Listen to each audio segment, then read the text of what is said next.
Introduction. What if you could learn anything while you sleep? What if your subconscious mind held the key to unlimited success, wealth, and influence? The Lucid Code is more than a thriller. It's a journey into the depths of human potential, where science meets suspense, and knowledge becomes power.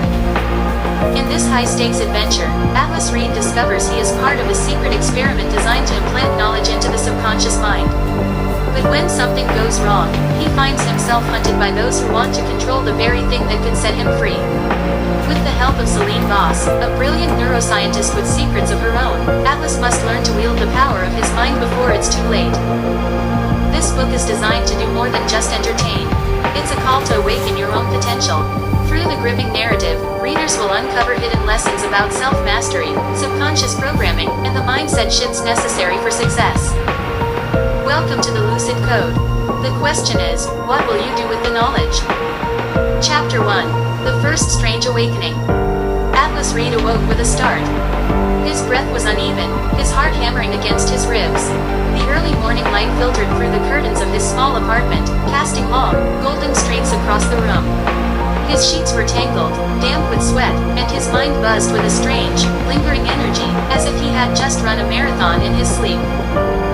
He rubbed his temples, trying to shake off the strange fog that clung to his consciousness. But something felt different. Sitting up, he swung his legs over the edge of the bed, and the moment his feet touched the cool wooden floor, a jolt of recognition struck him. His fingers twitched involuntarily. He knew something he shouldn't. Atlas looked around, his apartment the same as always, his books stacked haphazardly on his desk, the dim blue glow of his laptop still in sleep mode, and the faint hum of city life beyond the window. But within his mind, something new had rooted itself.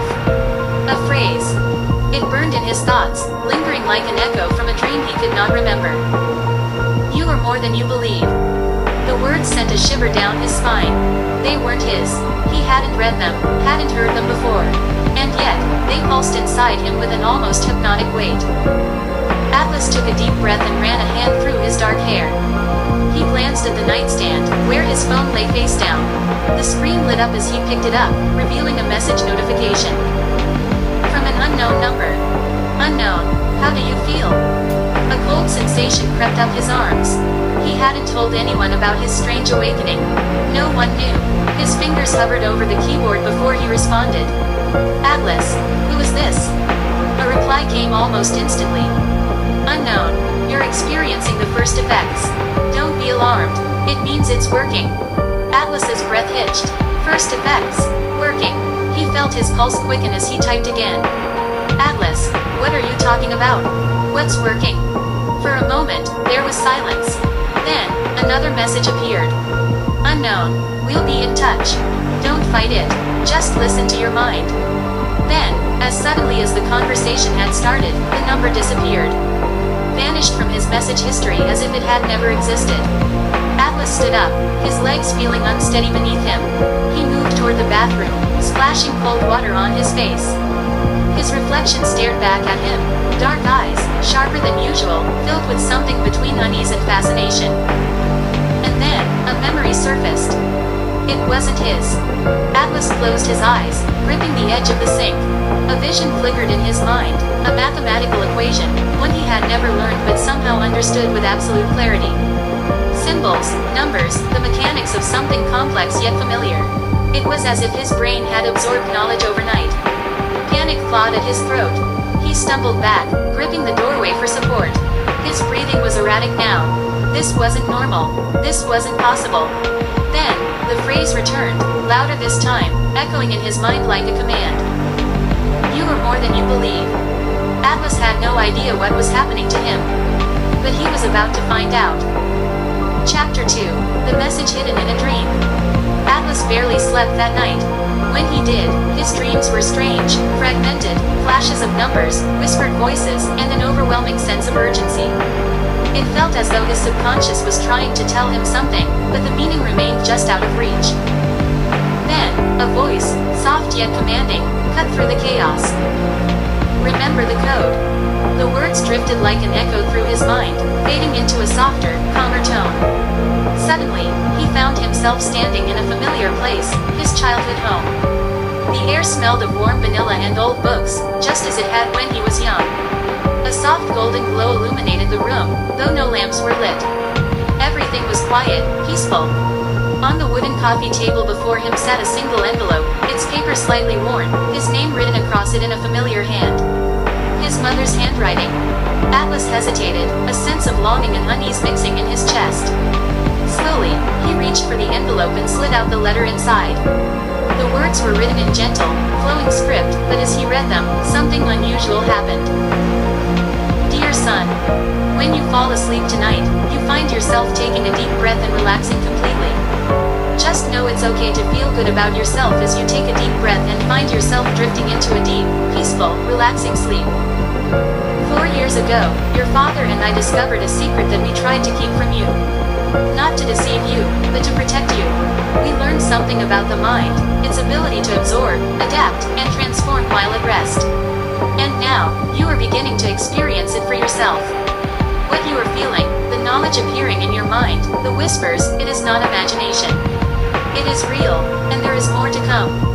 Follow the signs, Atlas. Trust what feels right, and remember, you are more than you believe. As Atlas read the last line, the words shimmered, shifting and blurring before his eyes. The golden light of the room dimmed, and the sensation of falling pulled at his body. The letter slipped from his hands, dissolving into the air as the dream collapsed around him. Atlas's eyes snapped open, his pulse hammering. His room was dark except for the faint glow of his phone screen on the nightstand. He reached for it instinctively, his fingers trembling. And then he saw it. A string of numbers, neatly written in black ink, on the wall beside his bed. His stomach lurched. He hadn't written them. He was certain of that. He swung his legs over the bed, heart pounding in his ears. The numbers glared back at him in the dim light. 17429-613. Atlas ran a hand over his face. Was this some kind of joke? Had someone broken into his apartment while he slept? That was impossible. He had locked the door, secured the windows. No one else had been here. He grabbed his phone, snapped a picture of the numbers, and quickly ran a search. No immediate results. They didn't seem to match any phone numbers, addresses, or known codes. Frustration gnawed at him. This was insanity. First the message, now this. His gaze flicked back to his phone screen, where another notification had appeared. His breath hitched as he opened the message. Unknown. Do you see it? Atlas gritted his teeth and typed back. Atlas, what does it mean? Seconds passed. Then, the response. Unknown. You already know. Think, Atlas, what have you learned? Atlas let out a shaky breath. His mind raced back to the dream, the whispers, the sensation of knowledge being placed into his subconscious like puzzle pieces waiting to be arranged. He sat at his desk, scribbling the numbers onto a notepad. He examined them, turning them over in his mind, his fingers tapping absently. Numbers. A pattern. A cipher. His eyes narrowed as he thought back to the letter. Slowly, a realization dawned. They weren't just numbers. They were positions. Atlas reached for the closest book on his shelf, a worn copy of an old physics textbook. He flipped to page 17. His fingers traced down to the fourth word. Awake. A shiver ran down his spine. He repeated the process, turning to page 29, then 6, then 13. One by one, the words formed a message. You are being reprogrammed. Atlas's hands clenched into fists. What was happening to him? Before he could process it further, his phone vibrated again. Unknown. Good, you're learning. Atlas stared at the message, his mind spinning. He wasn't just stumbling into a mystery. He was being led somewhere. And whoever was guiding him knew exactly what they were doing. Chapter 3. The Power of the Subconscious. Atlas couldn't shake the feeling that his mind was no longer entirely his own. The more he tried to ignore it, the more the thoughts pressed against his consciousness like a tide refusing to recede. He sat at his desk, staring at the numbers he had written down, his fingers idly tapping against the wood. You were being reprogrammed. Those words lingered in his mind, repeating over and over. He knew deep down that this wasn't random, it was deliberate. But why him? Why now? Determined to find answers, he opened his laptop and typed into the search bar, the power of the subconscious mind. Countless articles, scientific studies, and self-help guides filled the screen. He clicked on one titled The Hidden Potential of the Sleeping Mind. As he read, strange sensation washed over him, familiarity. It was as if he already understood the concepts, as if the words were merely confirming something he had always known but never acknowledged. Your subconscious absorbs knowledge effortlessly. The sentence sent a shiver down his spine. The article detailed experiments where subjects learned new skills while they slept, their minds absorbing information like sponges. Could that be what was happening to him? His mother's letter from the dream surfaced in his memory. Your father and I discovered a secret. We learned something about the mind, its ability to absorb, adapt, and transform while at rest. Atlas exhaled slowly, rubbing his temples. His parents had known about this. They had kept it from him. But why? A new message buzzed on his phone. Unknown, it's time you understand what's happening to you. Atlas's heart pounded as another message came through, followed by a link. His fingers hovered over the screen. He shouldn't click it. Every rational part of him screamed against it. But curiosity overpowered caution, and he tapped the link. A video loaded, a grainy surveillance feed. The camera showed a man lying in a hospital bed, wires attached to his head, his eyelids fluttering as if he were trapped in a dream. Atlas's breath hitched. The man's face was familiar. Too familiar. It was his father. The video cut out. His phone buzzed again. Unknown. They were part of the first trial. And now, it's your turn. Atlas swallowed hard, gripping the phone so tightly his knuckles turned white. His mind raced. Had his father been an experiment? Was his mother involved, too? Another memory flashed. His father sitting at the kitchen table late at night, staring blankly at an open book, his lips moving as if speaking silently to himself. Atlas had been a child then, too young to understand. But now, the pieces clicked together. His father had been learning while he slept. Atlas pushed away from the desk, pacing the room. His breathing was shallow, his pulse rapid. The implications were staggering.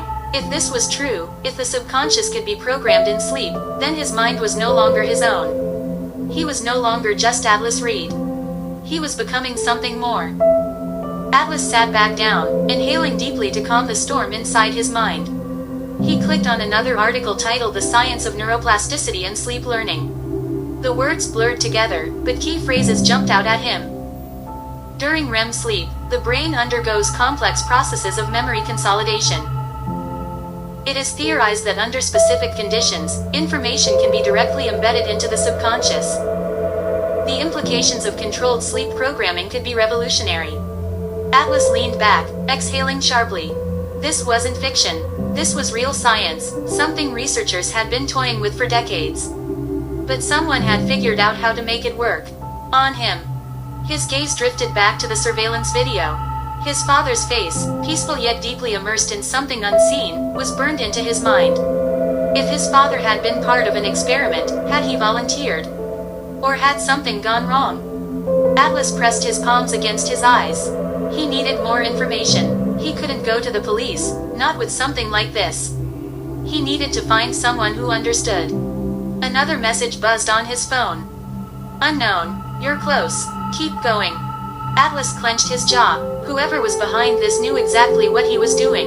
They were watching him, guiding him. But to what end? Suddenly, his body felt heavy, his eyelids drooping as an overwhelming wave of fatigue crashed over him. It was unnatural, like a force pulling him under. His head slumped forward onto the desk, and before he could resist, he was asleep. He was in the hospital room. But this time, it wasn't a video. Atlas stood beside the bed, looking down at his father, who was still wired to the machines. The monitors beeped steadily, filling the air with a rhythmic hum. His father's lips moved, murmuring something unintelligible. Atlas leaned in closer. The words were faint, barely more than a whisper. Remember the code. A chill ran down Atlas's spine. His father's eyelids fluttered. Then, slowly, they opened. His father's gaze locked onto his, filled with recognition. Atlas, he rasped. You have to wake up. The machines blared. The room blurred. Atlas gasped as he jolted upright, heart racing. He was back in his apartment. The clock read 3:47 a.m. His phone screen was lit again.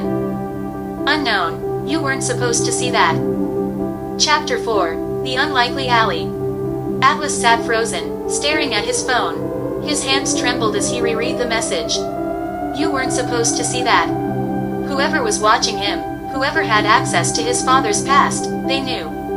And now, they knew he knew. His heart pounded as a fresh wave of unease crashed over him. His fingers hovered over the keyboard, but what could he even say? Ask for answers. Demand to know the truth. His instinct screamed that whoever was on the other end of these messages wouldn't give him what he wanted. At least, not yet. Atlas took a deep breath, trying to steady himself. His father's voice from the dream still echoed in his mind. You have to wake up. But wake up to what? A knock at his door shattered the silence. He nearly jumped out of his chair, pulse spiking. His immediate thought was to ignore it, but the knock came again, firm, deliberate. Whoever it was, they weren't leaving. Moving cautiously, he approached the door. Who is it? He called. A pause. Then, a woman's voice. Dr. Celine Voss, I believe we need to talk. Atlas hesitated, his mind racing. That name. He knew it. He had read her research, papers on neuroplasticity, subconscious learning, and the potential of sleep as a tool for transformation. She wasn't just anyone, she was one of the top neuroscientists in the field. But why was she here? Taking a breath, he unlocked the door and opened it just enough to see her. She was younger than he expected, late 30s, maybe early 40s, with piercing green eyes that seemed to assess him in a single glance. She wore a fitted black jacket, and her expression was unreadable. How do I know you're really Celine Voss? Atlas asked. Without missing a beat, she reached into her bag and pulled out a file. Because your father trusted me, she said, holding it out to him. And because I know you're not just dreaming, Atlas. You're being programmed, and I can help you understand why. Atlas swallowed, glancing between her and the file. Every instinct told him this was the moment where he either walked away and pretended none of this was happening or stepped into something he couldn't undo. He reached for the file. Then start talking. Chapter 5, The First Chase. Atlas took the file from Celine's hands, his fingers brushing against the cool, worn edges. His heart pounded as he flipped it open. Inside were pages of documents, blurry photographs, and complex diagrams that he barely understood. But one thing stood out immediately, his father's name, printed in bold letters at the top of multiple pages. What is all this? Atlas asked, his voice tight with unease. Celine stepped inside, shutting the door behind her. Proof that you're not crazy, she said, and that your father was part of something much bigger than you realize. Atlas's stomach twisted. He scanned the documents, his mind struggling to process the implications. You knew my father. Celine hesitated. I worked with him. He was one of the first test subjects for the Lucid Code. He volunteered, at first. But when he tried to walk away, they wouldn't let him. And now, they know you're asking questions. Atlas looked up sharply. Who are they?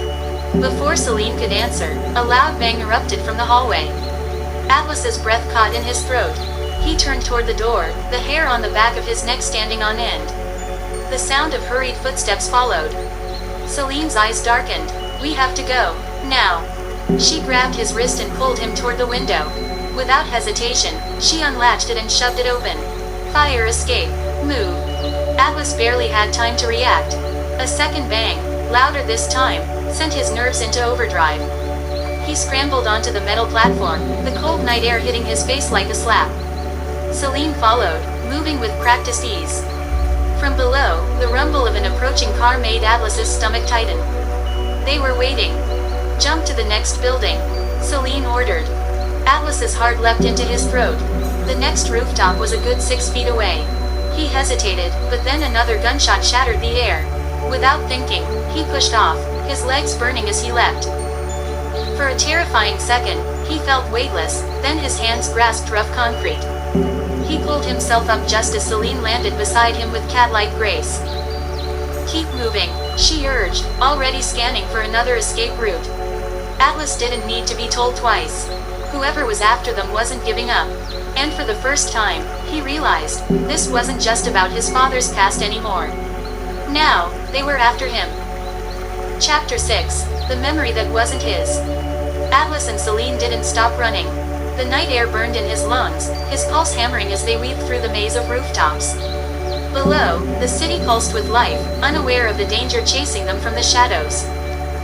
Celine led the way, moving like she had done this 1,000 times before. Atlas, on the other hand, barely managed to keep up. Every jump, every sprint, felt like a near miss with disaster. His mind raced almost as fast as his feet. What had his father been involved in? And why was he suddenly caught in the middle of it? They finally stopped in a dimly lit alleyway, concealed between two abandoned buildings. Celine pressed her back against the brick wall, listening for signs of pursuit. Atlas leaned against his knees, struggling to catch his breath. "They're still looking for us," she muttered. "We don't have much time." Atlas wiped the sweat from his forehead. "I need answers, now." Celine nodded, but before she could speak, Atlas felt something, a memory. But not his.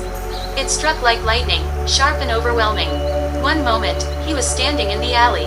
The next, he was somewhere else entirely. The scent of old books and coffee filled the air. He sat in a dimly lit study, flipping through a thick journal filled with strange symbols and equations. A man stood across from him, his face hidden in the shadows. "You have to be careful with this knowledge, Atlas," the man said.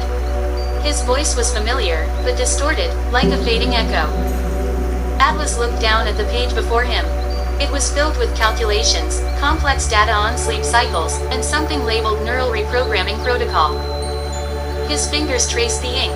The information made sense, perfect sense, but he had never seen it before. Had he? "They'll come for you," the man continued. "You need to." Static. The memory fractured. The room blurred, twisting, pulling him away. Atlas gasped, staggering backward. The alley came rushing back, but the sensation lingered. He had just remembered something he had never experienced. Celine grabbed his arm. "What did you see?" He blinked at her, his mind still spinning. "I don't know," he admitted. "But I think someone has been inside my head." Celine's expression darkened. "Then it's worse than I thought." Chapter 7. The Midnight Lesson on Wealth. Atlas barely had time to process Celine's words before she grabbed his wrist and pulled him forward. "We need to keep moving," she whispered. "We're not safe yet." His mind was still spinning. That memory, that impossible memory, had felt so real. But how could he remember something that had never happened to him? As they slipped through the darkened streets, Atlas couldn't shake the feeling that his mind was no longer entirely his own. He had seen formulas, equations, and notes on something called neural reprogramming protocol, and what was even more terrifying, they had made sense to him. Finally, after what felt like hours, they reached an old, nondescript building near the outskirts of the city. Celine punched in a code on a keypad, and the heavy door unlocked with a soft click. She ushered Atlas inside and quickly secured the entrance behind them. The room they stepped into was dimly lit, filled with scattered books, a few outdated computers, and a massive whiteboard covered in diagrams. It smelled faintly of coffee and old paper. Atlas could tell this wasn't just some random hideout, this was a place of study. Celine motioned for him to sit at a worn leather couch in the center of the room. "You need to understand what's happening to you," she said. "Your brain is being rewritten in your sleep." Atlas scoffed, still struggling to catch up. "That's not possible." Celine folded her arms. "And yet, you just had a memory that wasn't yours." He opened his mouth, but no words came out. He couldn't deny it. Celine moved to a small desk and pulled out a notebook. "There's something you need to see." She flipped to a page filled with handwritten notes and complex charts. "This is part of the Lucid Code," she explained. "A secret program designed to implant knowledge into the subconscious mind while a subject sleeps." Atlas frowned. "Why?" Celine's expression darkened. "Because knowledge is power, and power is everything." She turned the notebook toward him, pointing at a passage highlighted in red ink. "Subjects who successfully integrate knowledge while in REM sleep exhibit accelerated learning capabilities, heightened intuition, and increased cognitive processing. If the process is refined, it could become the ultimate tool for success and influence." Atlas's eyes widened. "You're saying this reprogramming, it's meant to make people smarter?" Celine nodded. "Not just smarter, unstoppable. The ability to learn complex skills overnight. Master finance, strategy, persuasion. Imagine waking up with the knowledge of the world's greatest minds already embedded in your brain." Atlas let that sink in. The implications were staggering. If this was real, it could change everything. Celine sat down across from him. There's more. She reached for a worn book on the table, flipping through its pages before stopping at a diagram of a human brain. Your father was one of the first test subjects. Atlas clenched his fists, and look what happened to him. Celine exhaled slowly. That's because he tried to fight it. He resisted the programming instead of using it. Atlas narrowed his eyes. And you expect me to just accept it? Celine gave him a measured look. No, I expect you to learn from it. She leaned forward, her voice low but firm. Atlas, you're already being reprogrammed. You can either ignore it and let them control you, or you can take charge of it. Direct it. Use it. Quote. Atlas swallowed hard. His entire world had just shifted, but one thing was clear, this wasn't just about his father anymore. This was about him. And for the first time, he wasn't sure if he should be afraid, or excited. Chapter 8. The Forgotten Connection. Atlas sat back, his mind reeling. He had spent his entire life believing that intelligence was something earned, hours of study, hard work, and relentless practice. But now, Celine was telling him that knowledge, real, applicable knowledge, could be downloaded into his brain while he slept. It sounded impossible, but the evidence was undeniable. He rubbed his temples. So what now? Am I just supposed to let my brain be rewritten? What if I don't want this? Celine exhaled, her gaze steady. Want it or not, it's already happening. And if you don't take control, someone else will. Atlas swallowed hard. She was right. Resisting wasn't an option anymore. There's something else you need to know, Celine said. You weren't chosen at random, Atlas. There's a reason this is happening to you. And I think deep down, you already suspect what it is. He frowned. What do you mean? She handed him another file, this one labeled Project Lucid, Subject AR. Atlas hesitated before opening it. Inside were dozens of pages filled with biometric scans, neural activity charts, and detailed reports.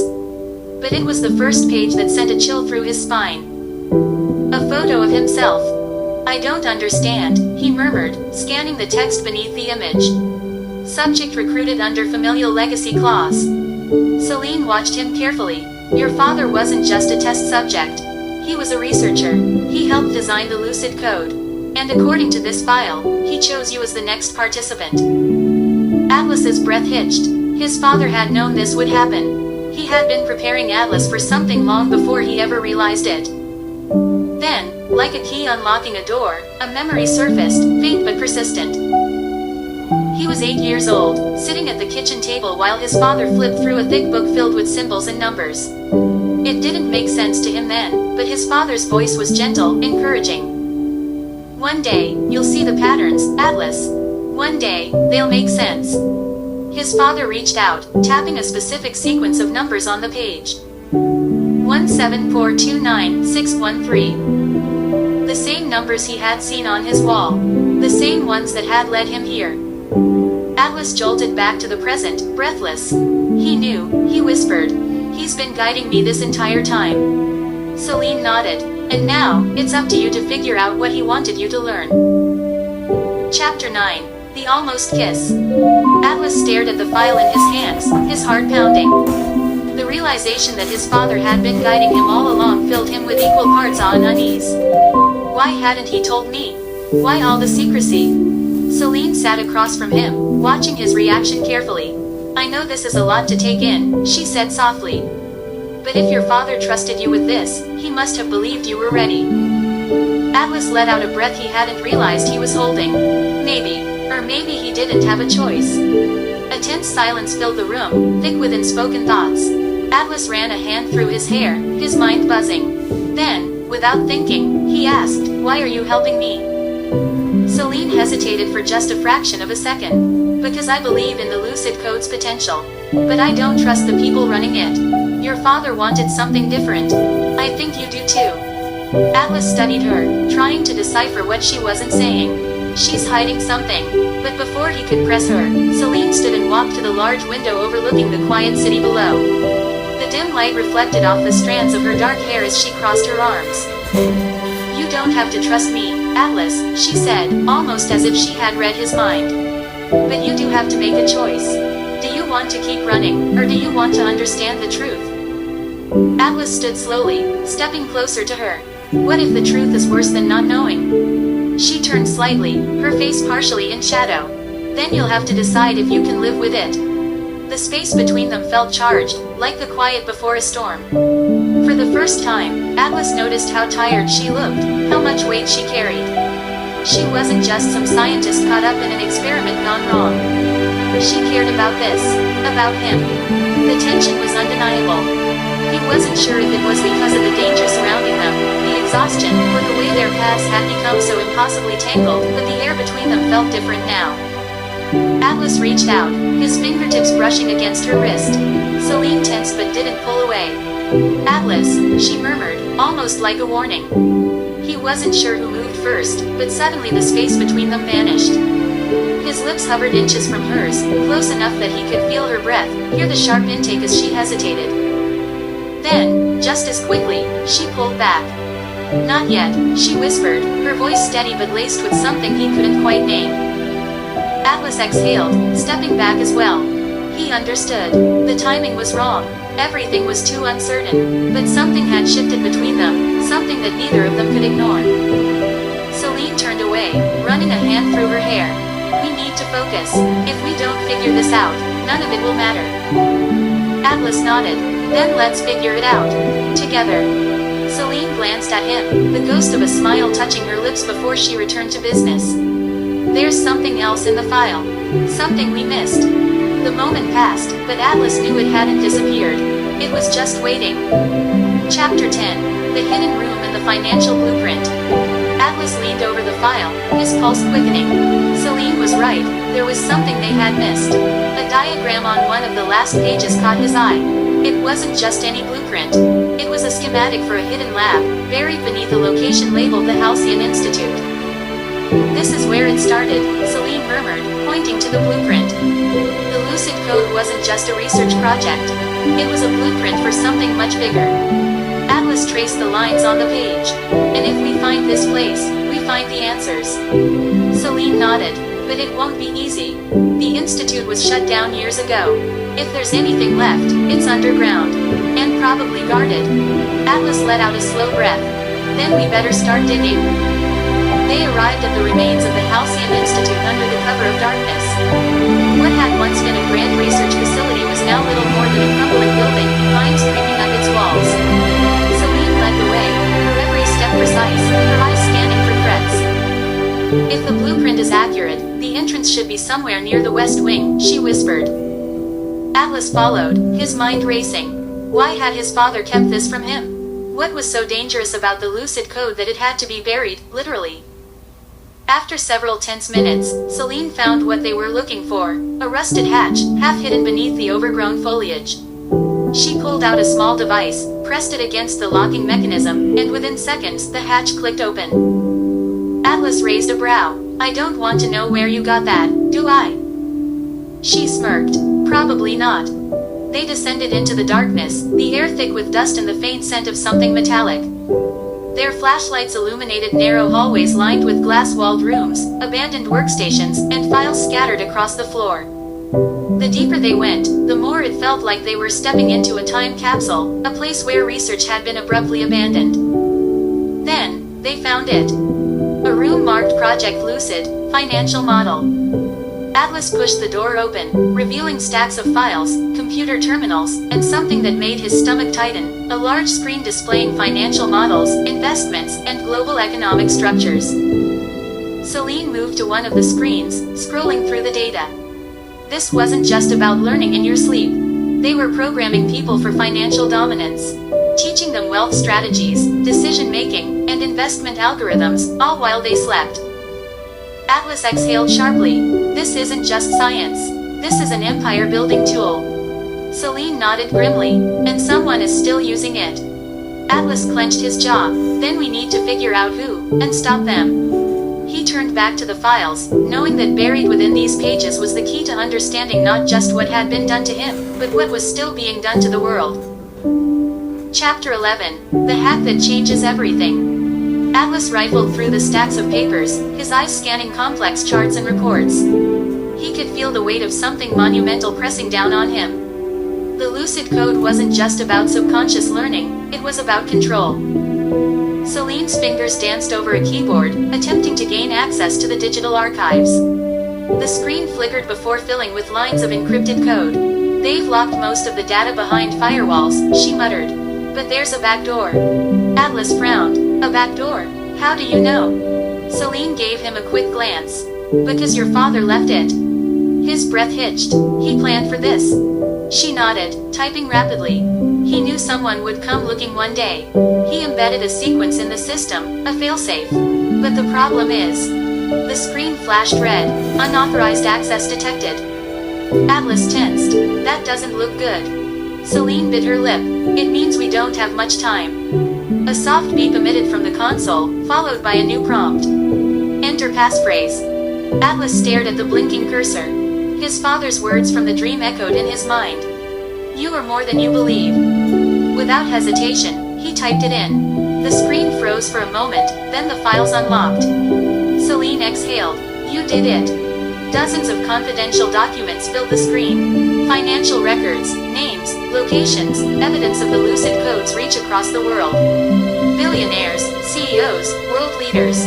People who had been programmed for success without ever knowing how. Atlas's stomach twisted. They've been rewriting reality. Celine scrolled through the data, her expression darkening.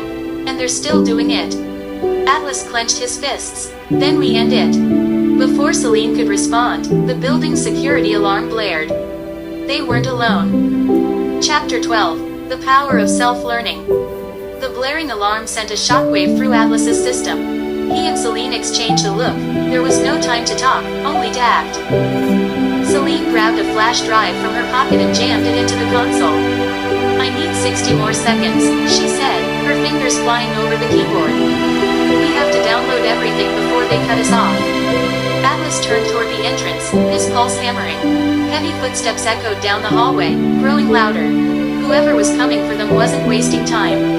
He searched the room quickly, spotting a metal shelf pushed against the wall. Without hesitating, he shoved it in front of the door, buying them a few extra moments. "Faster, Celine." "I know," she snapped, eyes glued to the screen. The download bar inched forward agonizingly slow. 32%, 47%. The pounding on the door started. First one hit, then another. The shelf rattled. Atlas's mind raced. They needed an exit. He scanned the room and spotted a ventilation grate near the ceiling. "There," he pointed. "That might lead us out." Celine didn't look up. "Not until we have the data." Atlas gritted his teeth, trying to focus. The fear was there, creeping at the edges of his mind, but something else was happening, too. His instincts felt sharper, his thoughts clearer, like his brain was working on another level. Then it hit him. The Lucid Code wasn't just teaching him in his sleep. It was adapting him in real time. Atlas had read countless articles about high-performance learning, neuroplasticity, and accelerated cognition. Now, he was experiencing it firsthand. A memory surfaced, one that wasn't his own. A lecture hall, a professor explaining advanced physics. The words were clear, the formulas vivid. He had never taken that class. Never studied those theories. But now, he understood them. Celine's voice snapped him back to reality. "We're at 92%, almost there." The pounding on the door turned into crashing. The hinges groaned under the force. Any second now, they would break through.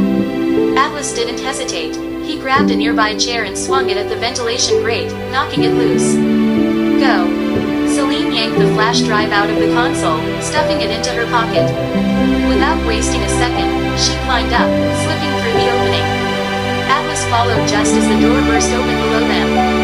Gunfire rang out, ricocheting off the metal walls. Too close. Atlas pulled himself through, crawling as fast as he could behind Celine. The ventilation shaft was tight, forcing them forward in a single-file escape.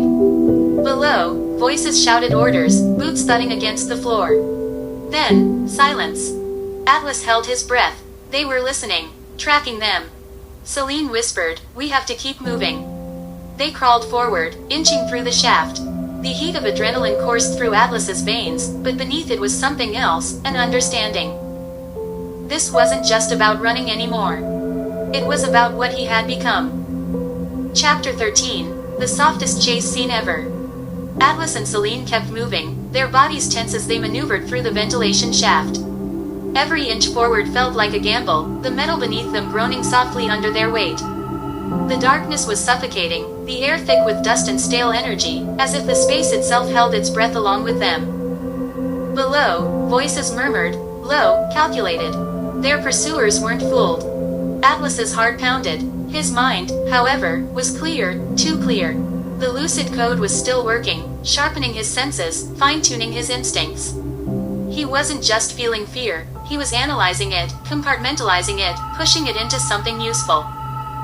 Celine whispered ahead of him, keep your movements slow and even. Sudden shifts in weight will make noise. Atlas nodded, following her lead. His body responded before his mind could second-guess it. Every motion controlled, every sound calculated. Then, footsteps stopped directly beneath them. A flashlight beam flickered through the grated vents, sweeping across the dim interior of the building. Atlas froze, pressing himself against the metal, trying to slow his breathing. The beam lingered, just inches from their hiding spot. A voice spoke below. They're here. Atlas's pulse surged, but Celine barely reacted. Instead, she reached back, her fingers brushing against his wrist, a silent command. Stay still. Wait. Seconds stretched into eternity. Then, the flashlight moved away. Footsteps retreated. A door clicked shut. Celine exhaled softly. They're repositioning. That means we move now. They pressed forward, inching along the shaft until Celine stopped at a new vent. She pulled a small tool from her pocket and quickly loosened the screws, guiding the metal grate free without a sound. She was good, too good for a scientist. Atlas filed that thought away for later. Celine dropped down first, landing soundlessly. Atlas followed, rolling onto his feet in a dimly lit corridor. The air smelled of damp concrete and machinery. They were in a sublevel, far beneath the main facility. Where are we? Atlas whispered. Celine pulled up a blueprint on her watch screen. An old transport tunnel. If we follow this, it should lead us to an access hatch near the city perimeter. Atlas clenched his jaw. And if they know the two? Celine's gaze met his. Then we outrun them. The sound of a door slamming open above sent both of them into motion. They ran, their footsteps barely audible against the cold concrete. The corridor stretched ahead, a tunnel leading into the unknown, but Atlas didn't hesitate. For the first time, running didn't feel like escaping. It felt like moving towards something bigger. Chapter 14. The Betrayal That Wasn't. The tunnel walls pulsed with flickering light as Atlas and Celine sprinted forward, the echoes of their footfalls swallowed by the vast underground passage. The air smelled of damp stone and rusted metal, thick with the weight of forgotten secrets. Somewhere behind them, distant voices barked orders, their pursuers still on their trail. Celine slowed slightly, pressing her hand to the rough tunnel wall. We need to get off this path. If they trap us in a straight corridor, we're done. Atlas scanned ahead and spotted a side passage, a narrow, unlit gap between the concrete supports. Without hesitation, he grabbed Celine's wrist and pulled her into the darkness just as a fresh set of footsteps echoed from behind. They pressed against the cold wall, barely breathing as their pursuers stormed past, unaware of their hidden presence. Atlas exhaled, barely above a whisper. That was close. Celine didn't respond right away. Instead, she pulled something from her pocket, a small metallic device with a blinking red light. Atlas frowned. What is that? Celine's grip tightened around it. A tracker. They knew exactly where we were. Atlas's stomach dropped. You mean? I mean someone betrayed us, Celine interrupted, her voice sharp but controlled. She turned the device over in her palm, eyes narrowing. And it wasn't you. Atlas's mind reeled. Who else could it be? Their only allies were the few names his father had left behind, contacts that Celine had carefully vetted. Had they been compromised? Or worse, had someone been playing them from the beginning?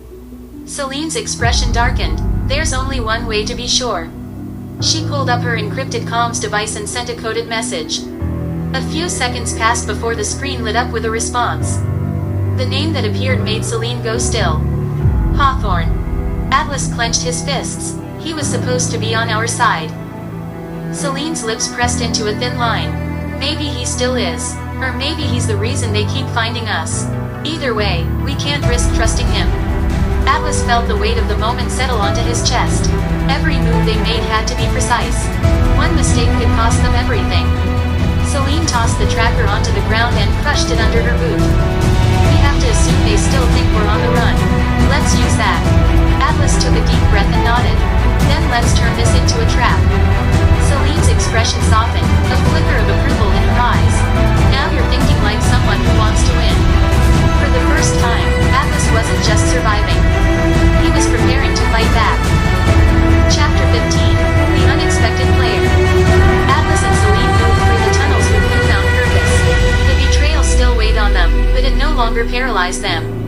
If someone wanted them to be hunted, they would turn the hunt against them. Celine checked her device, scanning for any additional tracking signals. The network is still compromised. We need to assume every message, every movement we make is being watched. Atlas nodded. Then we stop reacting and start playing offense. We feed them false information, lure them in, and take control. A small smile tugged at the corner of Celine's lips. You're adapting fast. Atlas ignored the compliment and focused. We need leverage, something that puts us ahead. Celine hesitated for a moment before speaking. There's someone who might have what we need, but I don't trust him. Who? Atlas pressed. Celine's expression darkened. Nathaniel Kane. He used to be one of the lead researchers for the Lucid Code before he went off-grid. He knows more about the project than anyone left alive. But he's unpredictable, works for whoever pays the most. Atlas exhaled sharply. And you think he'll help us? Not willingly, Celine admitted. But if we find him first, we might be able to force his hand. Atlas weighed their options. They had no guarantees, but waiting around wasn't an option either. Where do we start? Celine tapped a few keys on her device. Last known location puts him in an abandoned industrial complex on the outskirts of the city. If he's still there, we need to move now. Atlas didn't hesitate. Then let's go find him. As they turned toward their next mission, Atlas felt something shift inside him. This wasn't just about survival anymore. This was about taking control of his own fate. Chapter 16, The Fight for Survival. The industrial complex loomed ahead, a skeletal structure of rusted steel and shattered windows. Atlas and Celine moved cautiously through the overgrown lot, their breaths visible in the crisp night air. The wind howled through the hollow buildings, carrying whispers of the past. Celine checked her device. Kane should be inside, if he's still alive. Atlas tightened his grip on the small pistol Celine had given him earlier. He wasn't a fighter, not yet, but he was learning. And if he's not? Celine glanced at him, her expression unreadable. Then we dig through whatever he left behind. Either way, we get answers.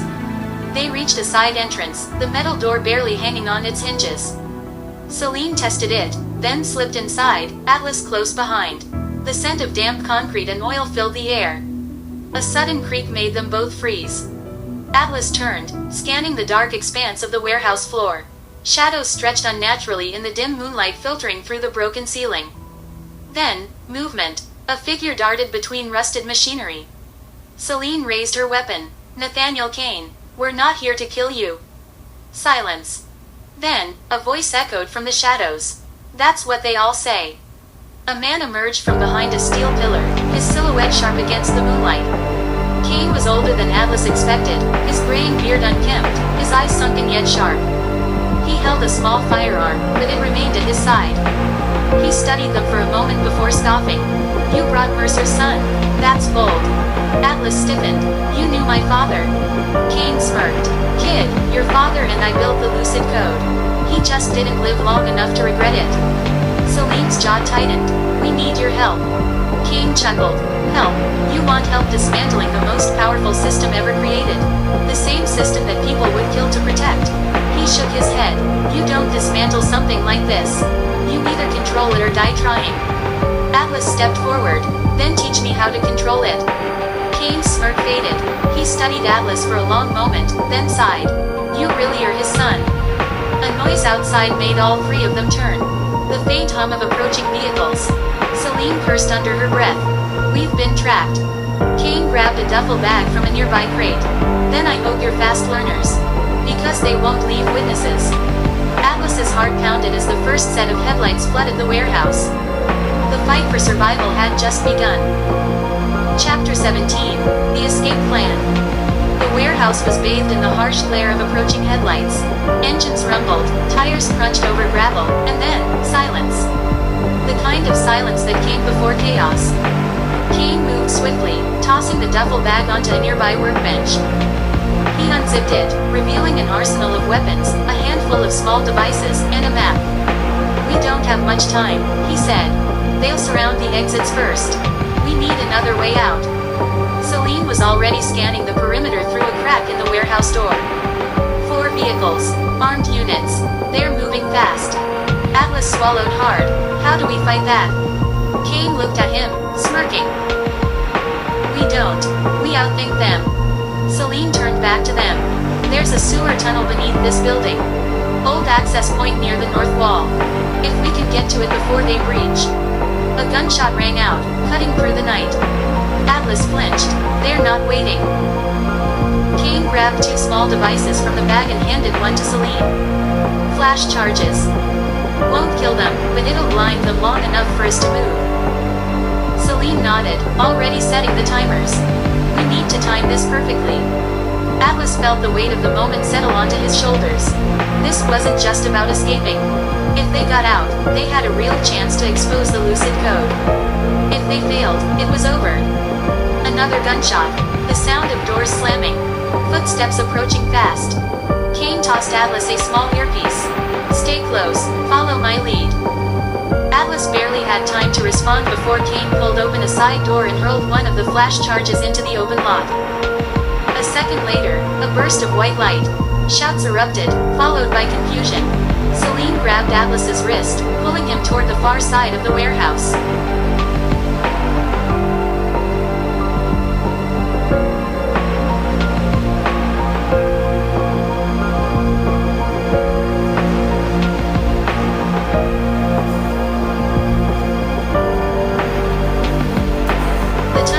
Was exactly where she said it would be, a rusted hatch built into the foundation. Kane wrenched it open. "Go." Atlas climbed down first, landing in ankle-deep water. The tunnel stretched into darkness, the air thick with the scent of damp stone and metal. Celine followed, then Kane, sealing the hatch above them just as the first round of gunfire rattled against the warehouse walls. "They'll figure out where we went," Celine whispered. "We have minutes, at best." Kane gestured ahead. "Then let's make them count." Atlas took a deep breath and stepped forward, deeper into the underground maze. He didn't know where this tunnel would lead, but one thing was certain. This wasn't over. Not even close. Chapter 18. The Forbidden Kiss. The tunnel stretched on endlessly, their damp walls pressing in as Atlas, Celine, and Kane navigated through the darkness. The only sounds were their hurried footsteps splashing through shallow water and the distant echoes of their pursuers above. Atlas felt his breath quicken, the weight of everything pressing down on him. His father's legacy, the Lucid Code, the people hunting them. And then there was her, Celine, moving ahead with quiet determination, her silhouette barely visible in the dim glow of Kane's flashlight. Kane stopped suddenly, holding up a hand. "We need to rest. They lost our trail, but we can't push forward blindly." Atlas hesitated, scanning the tunnel. For how long? Celine leaned against the cold stone wall, rubbing her temples. "A few minutes. Enough to think, plan, regroup." Kane nodded. "And to figure out what we do next." Atlas exhaled and slid down onto a dry ledge, trying to clear his mind. But his thoughts wouldn't settle. He turned to Celine, watching her as she closed her eyes for a brief moment, exhaustion lining her face. "Are you okay?" he asked softly. She opened her eyes, surprised by his concern. "I should be asking you that. You're the one who just had your entire world turned upside down." Atlas let out a dry chuckle. "Yeah, well, turns out I'm adjusting. Faster than I expected." Celine studied him, something unreadable in her gaze. "That's because your mind is adapting to the Lucid Code, whether you like it or not." He swallowed hard. "Is that a good thing?" She hesitated before answering. "I don't know yet." The silence between them grew heavy, charged with something neither of them were ready to address. Atlas watched the way the flickering light from Kane's flashlight danced across her face, highlighting the sharp angles, the softness of her lips. Before he could stop himself, he whispered, "I wouldn't have made it this far without you." Celine's breath hitched. Atlas. He didn't know if it was the adrenaline, the exhaustion, or something deeper that had been building between them since the moment they met, but he reached for her hand, his fingers brushing against hers. She didn't pull away. For a second, time seemed to pause. The danger, the chase, the mission, none of it existed in that moment. Only them. Then, just as he started to lean in, footsteps echoed through the tunnel. Kane snapped his head up, gripping his weapon. We need to move, now. Celine pulled away, her expression unreadable. Let's go. Atlas clenched his fists, forcing himself to refocus. This wasn't over, not between them. He just had to survive long enough to figure out what it meant. Chapter 19, The Final Showdown. The tunnel walls trembled with distant vibrations. Atlas could feel them under his fingertips as he pressed against the damp stone. Their pursuers were closing in. Kane motioned ahead. The exit's not far. We make it out of here, we disappear. Celine adjusted the strap on her shoulder, her grip tightening around the gun she had taken from Kane's bag. No more running. If we don't end this now, they'll never stop.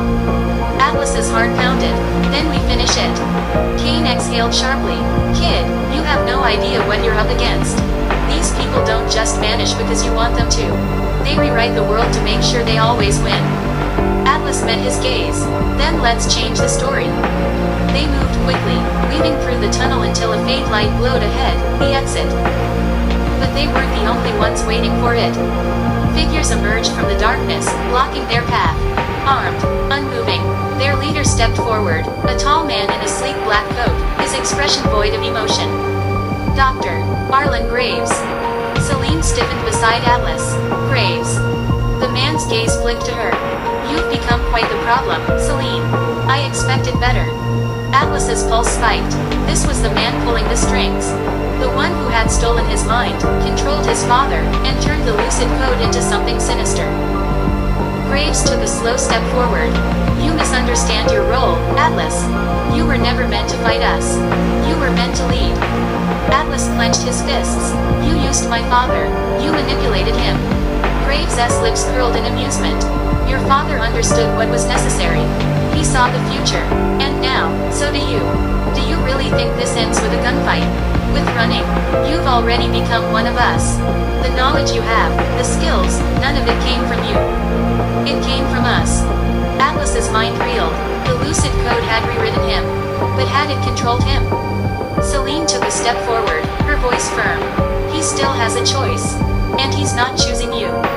Graves sighed, ashamed, but predictable. With a snap of his fingers, his men raised their weapons. Time slowed. Atlas felt something shift inside him, the same instinct that had guided him through every impossible moment since this had begun.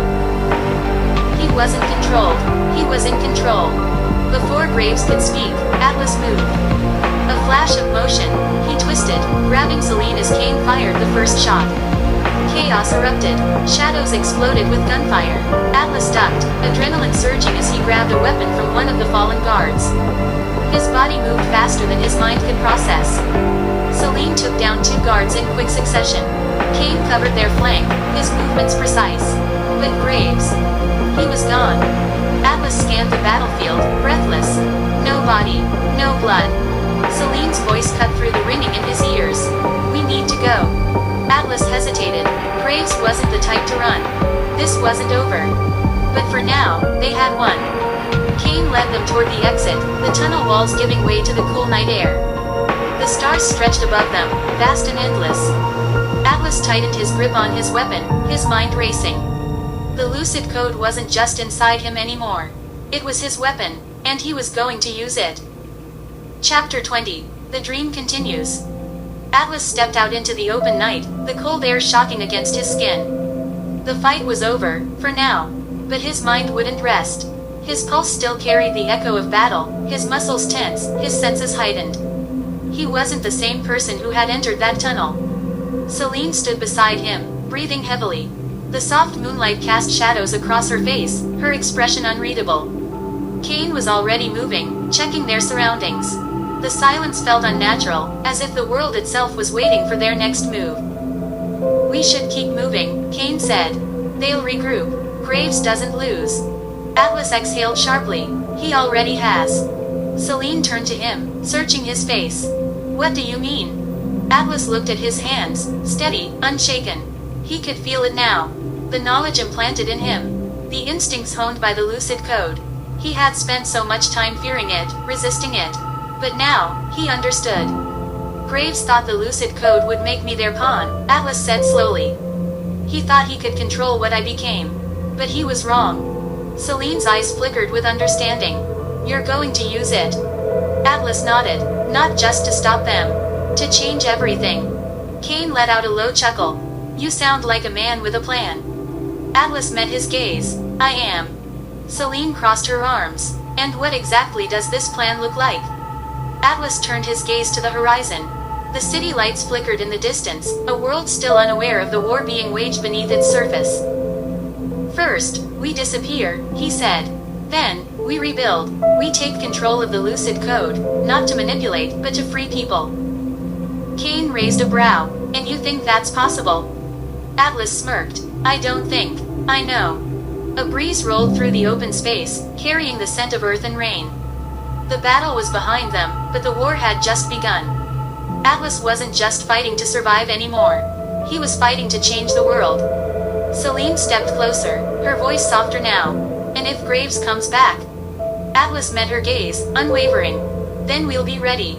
The stars stretched overhead, infinite and full of possibility. Atlas took a deep breath, feeling the weight of the past slip away. A new future was waiting. And this time, he would write it himself.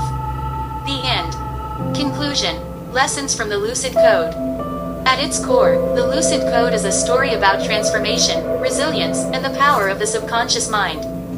Just like Atlas, we are all programmed by our past experiences, beliefs, and the world around us. But what if we could rewrite that programming? What if we could learn the secrets of success, wealth, and confidence while we sleep? Key takeaways from the story. Knowledge is power, when used correctly. The most successful people in the world leverage knowledge strategically. Learning never stops. Your subconscious mind is your greatest asset. What you tell yourself daily shapes your reality. Change your thoughts, change your life. Fear is the greatest barrier to success. Atlas had to embrace what he feared to truly evolve. Growth always requires stepping into the unknown. The right allies matter. Celine and Kane helped Atlas not just survive, but thrive. Surround yourself with people who challenge and push you forward. Control your own story. The Lucid Code was meant to control minds, but Atlas chose to use it to liberate them.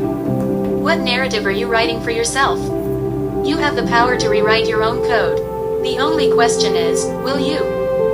About the author, Anthony Smith. Anthony Smith is a visionary storyteller dedicated to blending thrilling fiction with deep personal development insights. With a passion for unlocking human potential, his books are designed to entertain while challenging readers to think differently about their own lives, success, and mindset. When he's not writing, Anthony explores neuroscience, personal finance, and high-performance psychology, all of which influence his stories. His goal? To inspire a new generation to take control of their future, one story at a time. Call to action. Join the movement. Like, subscribe, and share to inspire others to find their path to success and freedom. Knowledge is freedom, the wisdom to wake up wealth. It's not just a channel, it's a community where storytelling meets financial empowerment. Subscribe at www.youtube.com/@growthwithgerard and unlock engaging, story-driven content designed to help you build a growth mindset, achieve your goals, and thrive. Ready to dive deeper?